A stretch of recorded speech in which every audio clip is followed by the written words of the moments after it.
हर हर महादेव, जय जय शिव शक्ति। तो आज हम महाशिव पुराण का अध्याय 3 पढ़ने वाले हैं, जिसमें आप एक कथा सुनोगे, बिंदुक ब्राह्मण की कथा। श्री सूत जी बोले, शौनिक सुनो, मैं तुम्हारे सामने एक और गोपनीय कथा का वर्णन करूंगा, क्योंकि तुम शिव भक्तों में से वेद वेदांतों में श्रेष्ठ हो। समुद्र के निकटवर्ती प्रदेश में वाशकल नामक एक गांव है, जहां वैदिक धर्म से विमुख महापापी पुरुष रहते हैं। वे सभी दुष्ट हैं एवं उनका मन दूषित विषयों भोगों में ही लगा रहता है। वे देवताओं एवं भाग्य पर विश्वास नहीं करते। वे सभी कुटिल वृत्ति वाले हैं, किसानी करते हैं और विभिन्न प्रकार के अस्त्र शस्त्र रखते हैं। वे व्यभिचारी हैं। वे इस बात से पूर्णतः अनजान है कि ज्ञान, वैराग्य तथा सद्धर्म ही मनुष्य के लिए परम पुरुषोत्तम है। वे सभी पशु बुद्धि वाले हैं। अन्य समुदाय के लोग भी उन्हीं की तरह बुरे विचारों वाले हैं, धर्म से विमुख हैं। वे नित्य को कर्म में लगे रहते हैं एवं सदा विषय भोगों में डूबे रहते हैं। वहां की स्त्रियां भी बुरे स्वभाव की, स्वेच्छाचारिणी, पाप में डूबी, कुटिल सोच वाली और व्यभिचारिणी है। वे सभी सद्व्यवहार तथा सदाचार से सर्वथा शून्य है। वहां सिर्फ कष्टों का निवास है। वाशकल नामक गांव में बिंदुक नाम का एक ब्राह्मण रहता था। वह अधर्मी, दुराचारी, महापापी था। उसकी स्त्री बहुत सुंदर थी। उसका नाम चंचला था। वह सदा उत्तम धर्म का पालन करती थी, परंतु बिंदुक वेश्यागामी था। इस तरह कुकर्म करते हुए बहुत समय व्यतीत हो गया।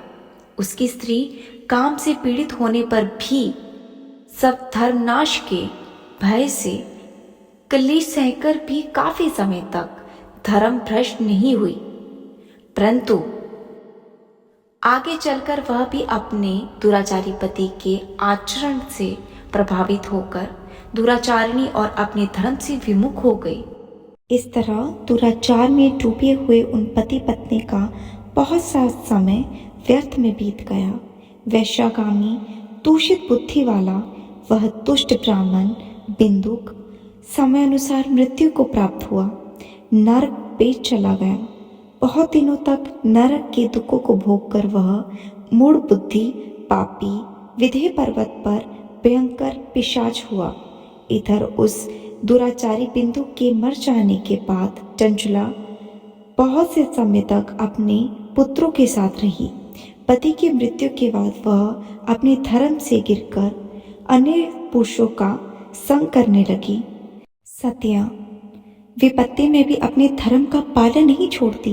यही तो तप है। तप कठिन होता है, लेकिन इसका फल बहुत मीठा होता है। विषय इसी सत्य को नहीं जानता, इसलिए वह विषयों के विषफल का स्वाद लेते हुए भोग करता है।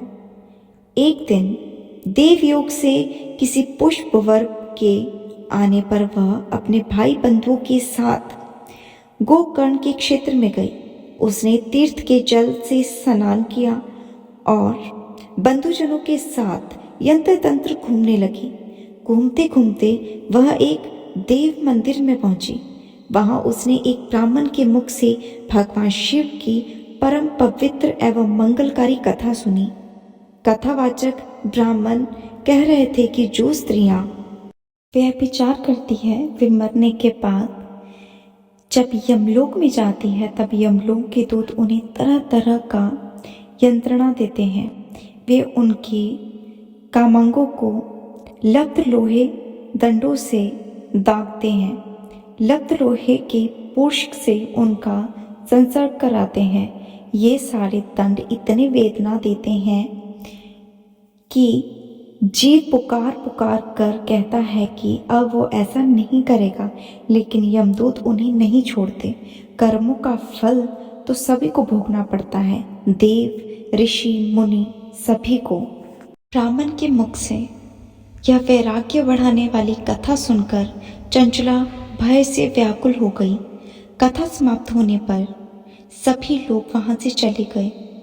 तब कथावाचक ब्राह्मण देवता से चंचला ने कहा, हे ब्राह्मण, धर्म को न जानने के कारण मेरे द्वारा बहुत सा दुराचार हुआ है, बहुत से पाप हुए हैं। स्वामी, मेरे ऊपर कृपा कीजिए, मेरा उद्धार कीजिए।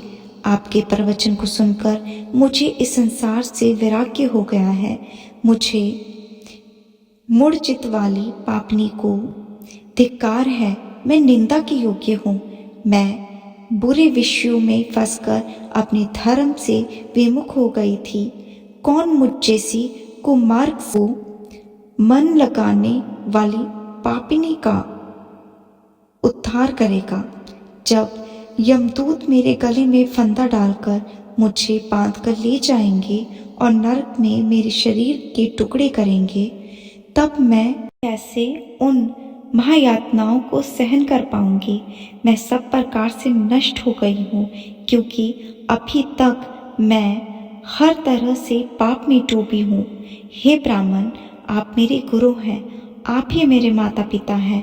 मैं आपकी शरण में आई हूँ। आप मुझे इस पाप से बचाकर मेरा उद्धार कीजिए। सूत जी कहते हैं, शौनिक, इस प्रकार विलाप करती हुई चंचला ब्राह्मण देवता के चरणों में गिर पड़ी। तब ब्राह्मण ने उसे कृपा पूर्वक उठाया। ये था 3रा अध्याय। हर हर महादेव, जय जय शिव शंभू।